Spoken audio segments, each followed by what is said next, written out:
good afternoon! For today's video is magluluto tayo ng salmon. Salmon. Ganon yun. Tapos, ang una kong gagawin is, lalagyan ko muna siya ng asin, tapos imamarinate ko mamaya. Imamarinate ko para may lasa siya kunti. Ito yung salmon na, lulutuin ko mamaya. Tapos ngayon is lalagyan ko lang siya ng asin. Tapos mamaya, pag malapit ko na siyang lulutuin, lalagyan ko siya ng Japanese parang white wine, ganun, na sake. Yun. For now lang, lagyan natin muna siya ng asin para may lasa naman. So, ito yung asin. Imikos-mikos lang natin siya konti para may lasa yung isda natin. Yan, ganon. Parang nagmamassage ka lang ng asawa mo. Massage mo lang, ganon. Yan. Isipin mo na lang na yung asawa mo yung minamassage mo. Tarap lang. Yan. Itong isda na to, nabili ko ng kapatid ko sa S&R. Mekos-mekos ng asin, mekos-mekos para magkalasa yung isda. Mekos-mekos. Tapos, pagkatapos natin to imikos ng asin, is lalagay natin to siya sa rep. Tapos, kunin natin mamaya. Tapos, lagyan ng sake. Tapos, i-grill natin. Yun. Mekos-mekos lang. Mekos-mekos. Yun. Yan. So, tapos na natin na massage yung isda natin. Dahil natapos na nating lagyan ng asin, yung isda natin na mikos-mikos na massage na natin. Oh my gosh! Lagyan na natin siya sa lagayan. Yan. Yan. Ay, nagkasya naman.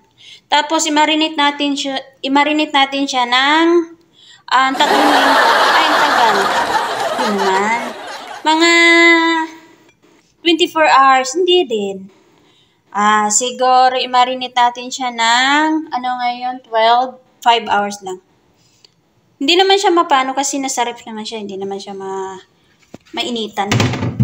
Naka-aircon nga siya eh. So, yun. For now, ito muna yung update ko sa isda na lutuin ko.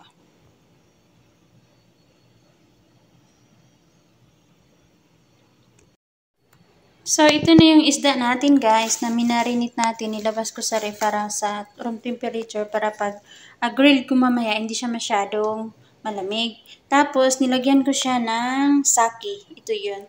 Mabibili siya sa mga Japanese grocery store or may mga ganito din sa mga normal na grocery. Punta ka lang sa Japanese section. So, ito. Pero pwede naman kahit wala itong sake. Lagyan mo lang siya ng asin, okay na. So, ito, it's ready to grill na siya. Kunti lang yung nilagay ko siguro mga 2 tablespoon. Yun lang. So, ito na guys. Maglagay na tayo ng mantika sa kawali. Kunti lang. Tapos, spread lang natin. And then, painitin lang natin yung mantika. So, mainit na yung kawali. Ilagay na natin yung isda natin.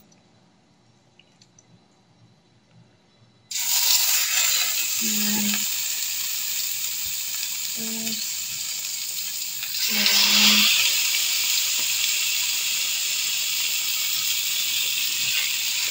I-slow cook lang natin to guys kasi makapal siya. So, para maluto yung sa ilalim. Naka-medium heat lang to siya para hindi siya masunog. Ngayon, baliktad natin. Diba kasunog na yung ilalim.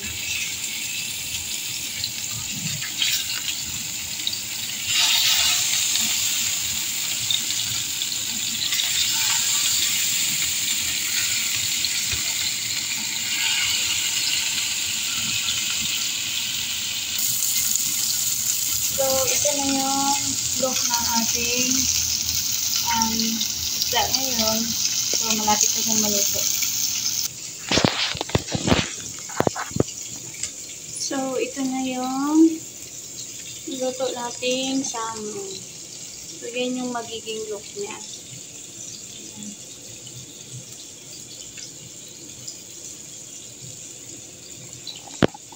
Tapos, hindi siya overcook. Medyo basa pa dito sa gitna, oh, kasi ayaw nila ng i-roasted.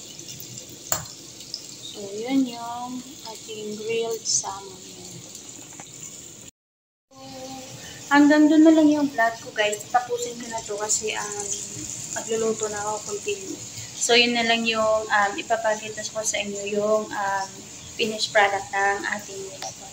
So, thank you for watching our vlog. Team Danyas, have a good day. Thank you. Bye!